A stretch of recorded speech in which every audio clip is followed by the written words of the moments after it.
Permata TV YouTube Indonesia dengan bangga mempersembahkan sebuah storytelling kekinian abad ini, diangkat dari karya besar Esa Mintarja yang sangat populer di masanya, berlatar belakang kisah tanah Jawa masa lampau dengan judul Kisah Arya Manggada.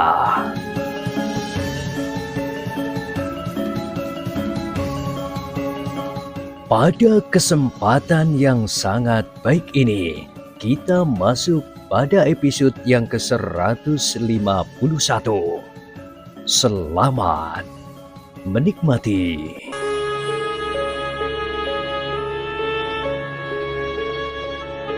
Di akhir kisah sebelumnya disebutkan, Ki Warono itu berdiri termangu-mangu.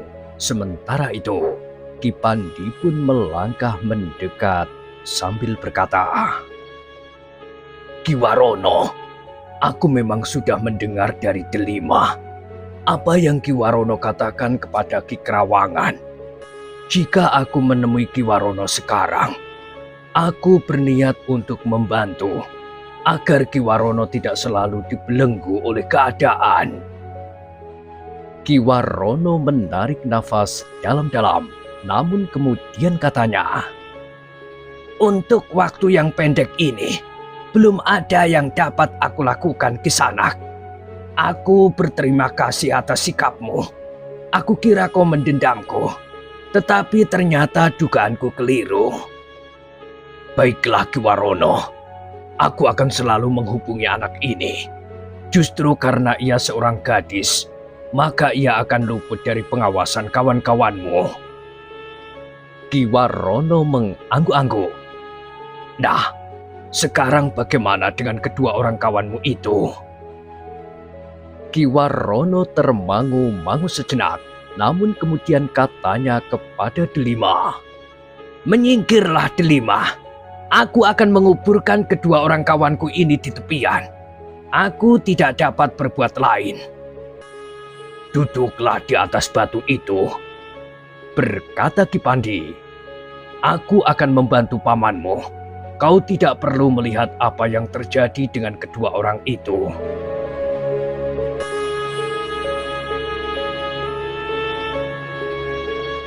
Delima pun kemudian menurut. Ia duduk di atas sebuah batu yang besar sambil mengulangi membersihkan pakaian yang kotor oleh debu dan pasir ketika bakulnya tertumpah. Ki Pandi memang telah membantu Ki Warono membuat lubang di tepian yang memang agak lunak, kemudian memasukkan tubuh itu ke dalamnya dan menimbuninya dengan batu-batu kali agar tidak menarik perhatian. Maka di sekitarnya telah ditaburkan batu kerikil dan pasir sebagaimana semula. Di rumah Ki Krawangan dan Nyi Krawangan menjadi gelisah. Delima sudah terlalu lama pergi. Beberapa kali Kenanga sudah menanyakan kenapa Delima masih belum pulang. "Aku akan pergi ke tepian," berkata Ki Krawangan. "Mungkin terjadi sesuatu dengan anak itu."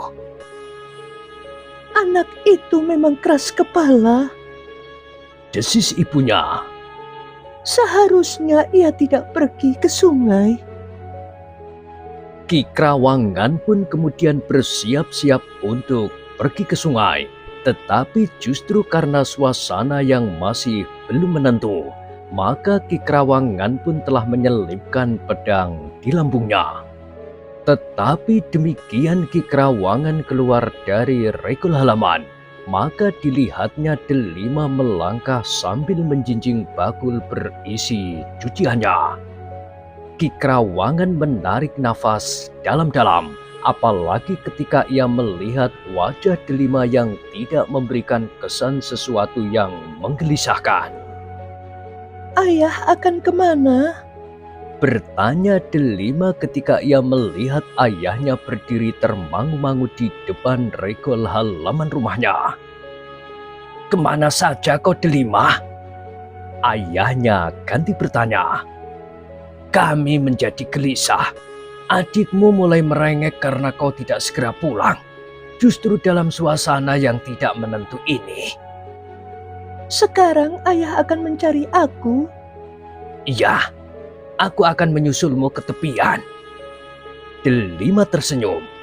Katanya, Aku sudah pulang, ayah. Bukankah aku tidak apa-apa? kau memang tidak apa-apa, tetapi jantung kamilah yang apa-apa. Delima justru tertawa. Katanya, Sebenarnya aku sudah selesai beberapa waktu yang lalu. jadi kenapa baru pulang sekarang? Ketika aku naik ke tebing, aku tergelincir. Pakaian yang sudah bersih itu tumpah dan menjadi kotor kembali. Nah, aku terpaksa mencucinya lagi, ayah. Bukankah ibumu sudah mengatakan bahwa sebaiknya kau mencuci saja di rumah? Delima memandang ayahnya sekilas. Ia memang melihat kecemasan membayang di mata ayahnya. Karena itu, maka Delima pun berkata, Marilah, ayah.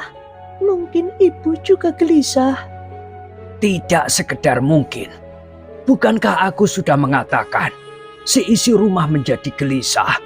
Kenanga sudah ribut saja menanyakan kenapa kau tidak segera pulang. Keduanya pun kemudian masuk kembali ke regol halaman rumah menyeberangi halaman. Kenanga yang melihat Delima datang diiringi oleh ayahnya, segera berlari-lari mendapatkannya. Lama sekali kau di tepian, Kak. Bertanya adiknya. Delima mengusap pipi adiknya sambil berkata, Aku harus mencucinya 2 kali. Karena cucian yang sudah bersih itu tumpah. Karena aku tergelincir ketika aku naik tanggul. Ah, lain kali hati-hati ya, Kak. Kau tidak terluka? pertanyaan adiknya itu tiba-tiba membuat Delima merasa pedih di kakinya. Teringat olehnya betapa ngerinya ketika kawan pamannya itu menarik kakinya ketika ia hampir sampai ke atas tanggul. Ketika ia kemudian mengamati kakinya, baru ia melihat bahwa kakinya itu memang tergores kerikil. Sakit, Kak? Bertanya adiknya, tetapi Delima tersenyum. Katanya, Tidak, hanya sedikit pedih, tetapi segera akan baik. Aku carikan daun metir, Kak. Ah, tidak seberapa. jawab Delima. Ketika ia masuk ke dapur, ibunya pun menyatakan kegelisahannya karena Delima tidak segera pulang.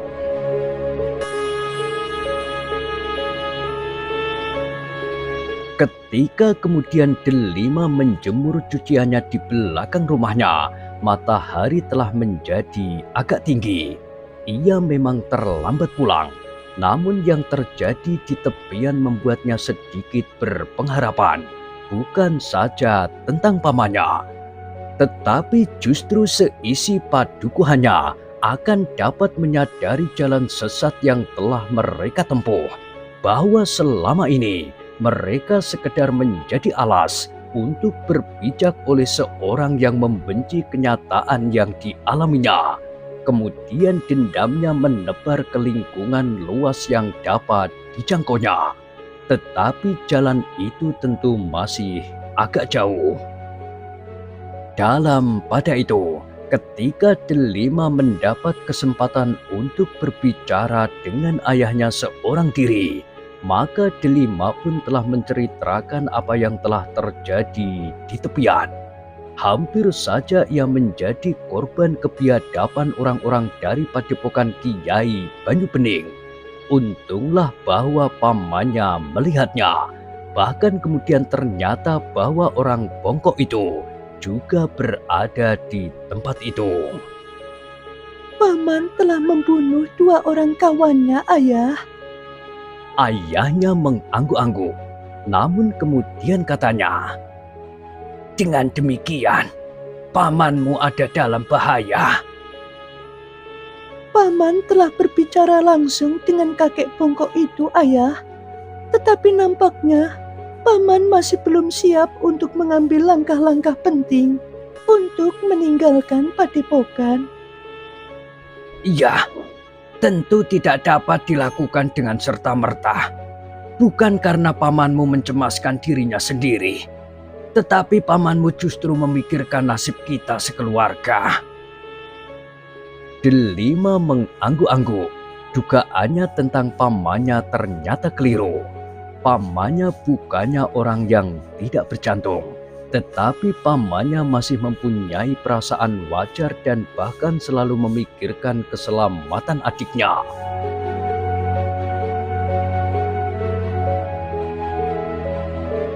Namun akhirnya Delima tidak dapat menyimpan rahasianya lagi. Ketika orang bongkok itu tidak lagi merupakan iblis yang dianggap menggoda untuk melemahkan kepercayaan keluarganya, Delima merasa aman untuk mengatakan kepada ayahnya bahwa sejak sebelum peristiwa di Sanggar itu terjadi, dan bahkan sejak sebelum orang bongkok itu datang sebagai orang yang kelaparan dan kehausan, Delima memang sudah mengenalnya. Jadi kau sudah berhubungan dengan orang itu? Bertanya ayahnya. Iya, Ayah. Jawab Delima. Tetapi aku takut mengatakannya kepada Ayah. Ki Krawangan menarik nafas dalam-dalam, namun kemudian ia pun berkata, untunglah bahwa keadaan berkembang ke arah yang menguntungkan bagi kita. Sikap Kakang yang tidak kita duga sebelumnya, serta perkembangan padepokan Kiai Banyu Bening itu sendiri. Seandainya yang terjadi sebaliknya, apa jadinya kita semuanya? Jika perkembangannya tidak seperti ini, tentu aku tidak akan mengatakannya kepada Ayah. Jawab Delima. Baiklah Delima, tetapi kau harus tetap berhati-hati. Kita tidak tahu apa yang terjadi sebenarnya di sekitar kita.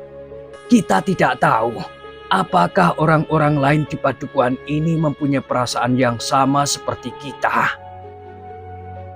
Aku kira demikian, Ayah. Aku kira sebagian besar orang-orang padukuhan kita mempertanyakan kebenaran sesorah-sesorah yang sering kita dengar di Sanggar. Apalagi setelah peristiwa yang terjadi di Sanggar itu, serta banjar padukuhan kita terbakar. Orang yang tiba-tiba muncul dari reruntuhan itu tentu kawan kakek bongkok itu pula. Demikian pula yang tiba-tiba saja sudah berada di pintu gerbang halaman Banjar. Nampaknya mereka mempunyai kekuatan yang cukup, berkata Ki Krawangan. Namun kemudian katanya, meskipun demikian, sekali lagi aku peringatkan Delima, kita harus berhati-hati. Banyak kemungkinan masih dapat terjadi. Demikian juga hubungan kita dengan padepokan Kiai Banyu Bening itu.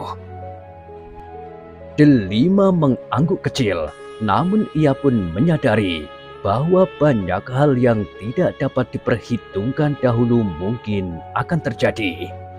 Peristiwa di pinggir kali itu membuat Ki Krawangan sehari-harian merenung. Ia mulai menyadari bahwa anaknya memang sudah menginjak usia dewasanya. Sementara itu, orang-orang dari padepokan Kiai Banyu Bening sering berkeliaran kemana-mana. Mereka melakukan tindakan-tindakan yang tidak terkendali. Agaknya peristiwa yang hampir saja menimpa Delima itu juga pernah menimpa gadis yang lain pula. Tetapi gadis itu, atau mungkin orang tuanya, sama sekali tidak berani mengatakan kepada siapapun juga, karena orang-orang dari padepokan itu tentu mengancamnya untuk membunuh atau tindak kekerasan yang lain. Bersyukurlah Ki Krawangan bahwa anaknya ternyata masih selamat. Tetapi tiba-tiba terbersit pertanyaan. Mengucap syukur kepada siapa? Sang Maha Api, matahari atau rembulan? Ki Krawangan menarik nafas dalam-dalam. Tidak, tentu bukan Sang Maha Api yang telah menelan Banjar Padukuhan itu. Karena ternyata Banjar Padukuhan itu telah dibakar oleh orang-orang dari Padepokan Kiai Banyu Bening.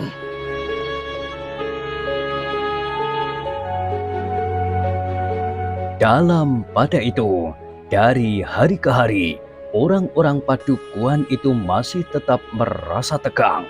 Mereka masih belum yakin bahwa Padukuhan mereka akan benar-benar menjadi tenang. Apalagi ketika kepada orang-orang Padukuhan itu diberitahukan bahwa untuk sementara tidak ada kegiatan apa-apa di dalam sanggar. Orang Bongkok dan kawan-kawannya akan dapat mengacaukan suasana yang seharusnya hening itu, berkata orang dari Padepokan yang ditugaskan menemui orang-orang Padukuhan. Sementara itu, orang-orang tua yang berada di rumah Ki Ajar Panguan pun tidak dengan tergesa-gesa mengambil tindakan. Mereka menunggu perkembangan keadaan. Namun mereka tidak henti-hentinya mengamati Padepokan Kiai Banyu Bening, serta Padukuhan yang pernah mereka rambah untuk menyatakan bahwa ada pihak yang menentang perbuatan Kiai Banyu Bening yang tidak lebih dari ungkapan gejolak perasaan pribadinya yang penuh dendam dan nafsu itu.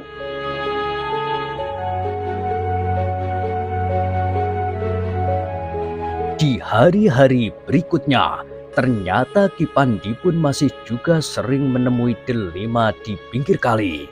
Ketika Delima mencuci pakaian, bahkan masih belum ada orang lain yang berani melakukan sebagaimana yang dilakukan oleh Delima. Namun bagi Delima, hal itu justru menguntungkan baginya. Justru karena tepian itu selalu sepi, maka bukan saja Ki Pandi yang sering datang, tetapi juga Manggada dan Laksono. Namun yang penting bagi Ki Pandi, ia justru dapat selalu berhubungan pula dengan Ki Warono. Cerita yang menarik yang dibawa oleh Ki Warono adalah cerita tentang burung-burung elang yang sering berterbangan di atas Padepokan Kiai Banyu Bening. Ki Pandi selalu tertarik setiap kali ia mendengar cerita tentang burung-burung elang itu. Ia sendiri pernah melihat burung-burung elang itu terbang di atas Padepokan Kiai Banyu Bening itu. Berhati-hatilah dengan burung elang itu, berkata Ki Pandi kepada Ki Warono ketika mereka bertemu di tepian. Justru saat Delima sedang mencuci. Aku juga pernah mendengar cerita tentang burung-burung elang itu, berkata Ki Warono. Burung-burung itu selalu membawa perlambang buruk. Burung-burung elang berkuku timah itu adalah milik seorang yang menamakan dirinya Panembahan Leptogati. Kiai Banyu Bening telah mendengar nama itu, desis Ki Warono. Ia pernah membuat hal yang sama di daerah ini, berkata Ki Pandi. Iya, Kiai Banyu Bening pernah mengatakan demikian. Karena itu, ia memilih tempat ini untuk mengembangkan kepercayaan yang disebarkannya, meskipun ia sendiri tidak pernah mempercayainya, sahut Ki Warono. Namun Panembahan Leptogati itu sudah lebur bersama padepokannya ketika padepokannya dihancurkan di sini oleh pasukan Pajang dan orang-orang berilmu tinggi yang menentang kepercayaannya. Aku ada di antara mereka waktu itu, berkata Ki Pandi. Ki Warono mengangguk-angguk. Dengan demikian ia menjadi semakin yakin bahwa orang Bongkok itu tidak sekedar bermain-main jika ia berniat menghancurkan padepokan Kiai Banyu Bening.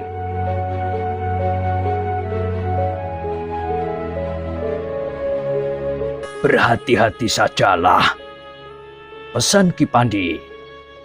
Jika elang itu sudah semakin sering nampak dan berputar-putar, maka itu merupakan isyarat bahwa Panembahan Leptogati akan segera datang. Ki Warono mengangguk-angguk. Katanya, Kiai Banyu Bening menganggap bahwa Panembahan Leptogati sudah benar-benar tidak ada. Jika ada orang yang menamakan Panembahan Leptogati, maka tentu bukan Panembahan Leptogati yang sebenarnya. Tidak, Kiai Banyu Bening salah. Panembahan Leptogati yang sebenarnya itu masih ada, masih hidup. Ia masih menunjukkan gejala-gejala kesalahan penalaran. Ki Warono masih saja mengangguk-angguk. Sementara itu, Ki Pandi berkata, namun yang dikembangkan Panembahan Leptogati adalah benar-benar yang diyakini. Sedangkan Kiai Banyu Bening justru sekedar pelepasan dendamnya karena ia sudah kehilangan anak bayinya yang mati di dalam nyala api itu. Ki Warono mengangguk-angguk sambil berdesis. Iya, agaknya memang demikian.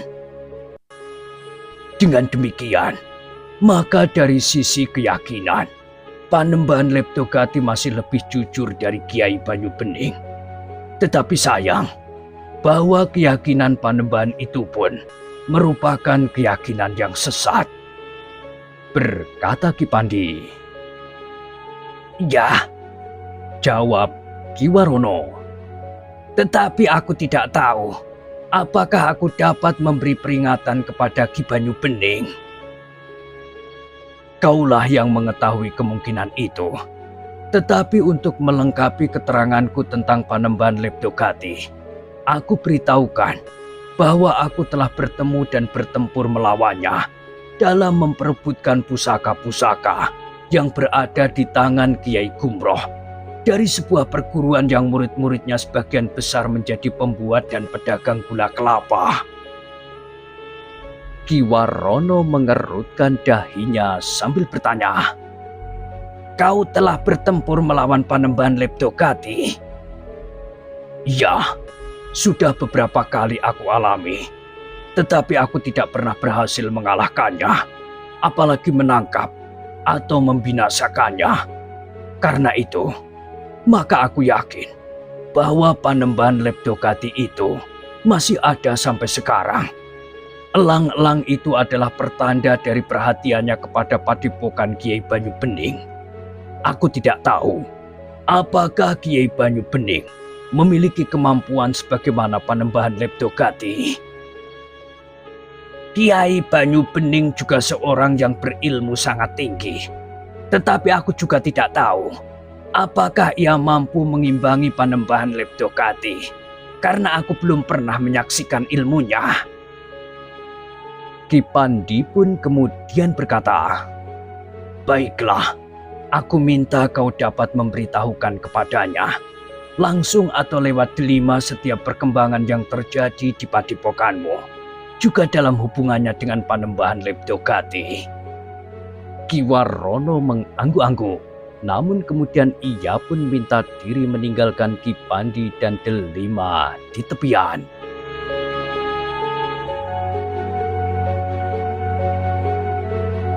Di hari berikutnya, Ki Pandi bersama Manggada dan Laksono telah melihat lagi 2 ekor burung elang yang berputar-putar tinggi di udara. Burung itu tidak menukik dan tidak pula menyambar-nyambar. Nampaknya burung-burung itu dalam keadaan tenang, meskipun agaknya ada sesuatu yang sedang diawasinya. Ternyata di keesokan harinya, delima telah bercerita kepada Ki Pandi yang datang bersama Manggada dan Laksono pula. Paman baru saja meninggalkan tempat ini. Berkata delima. Ia harus segera berada di padepokan. Apa ada sesuatu yang penting? Bertanya Ki Pandi. Paman minta disampaikan kepada kakek bahwa kemarin di Padepokan telah datang 2 orang utusan Panembahan Leptogati. Oh, wajah Ki Pandi berkerut. Sementara Manggada bertanya, apa yang dibicarakan oleh utusan itu? Paman tidak mengatakannya, tetapi Paman berpesan bahwa Paman ingin bertemu dengan Ki Pandi lewat tengah hari di sini. Baiklah, Nduk, berkata Ki Pandi kemudian. Nanti kami akan datang kemari.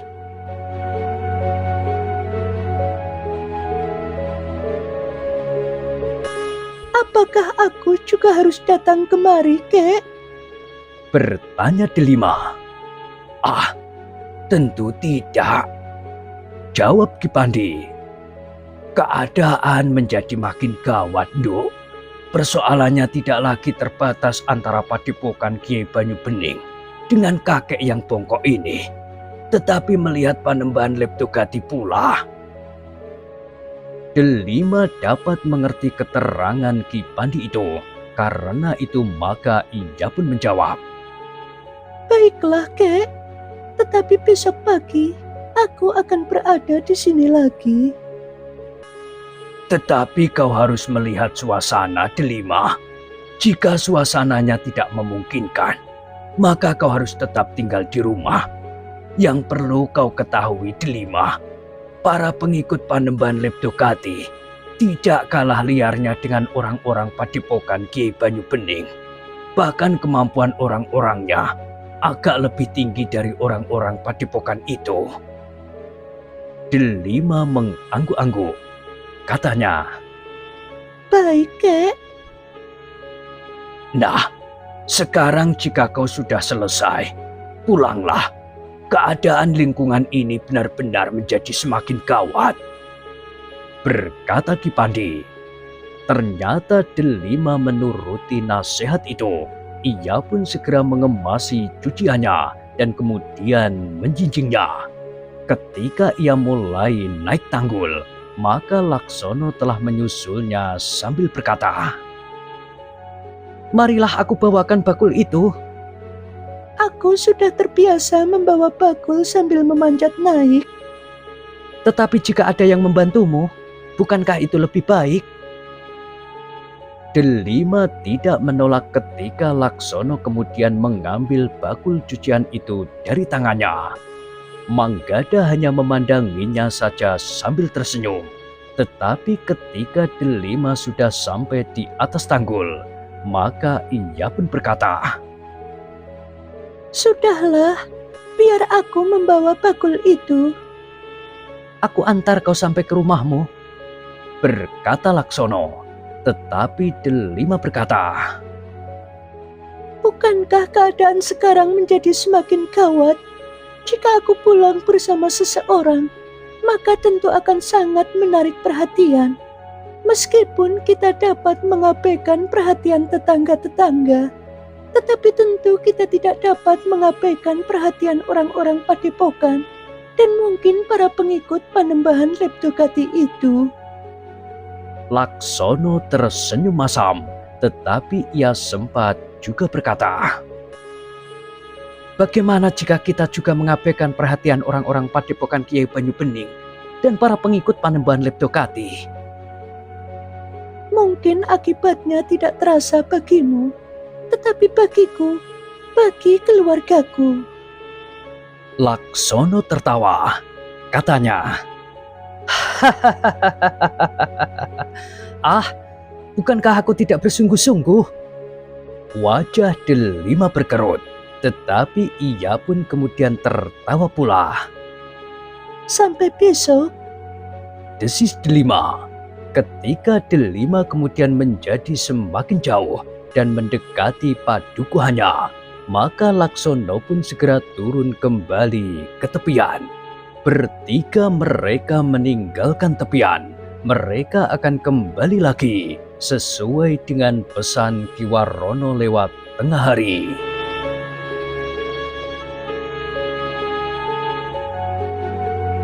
Demikianlah, maka lewat tengah hari, Ki Pandi, Manggada dan Laksono telah berada kembali di tepian. Mereka menunggu kedatangan Ki Warono untuk mendengarkan perkembangan terakhir padepokan Kiai Banyu Bening. Ketiga orang itu tidak perlu menunggu terlalu lama. Beberapa saat kemudian, maka Ki Warono benar-benar datang sesuai dengan pesannya lewat delima.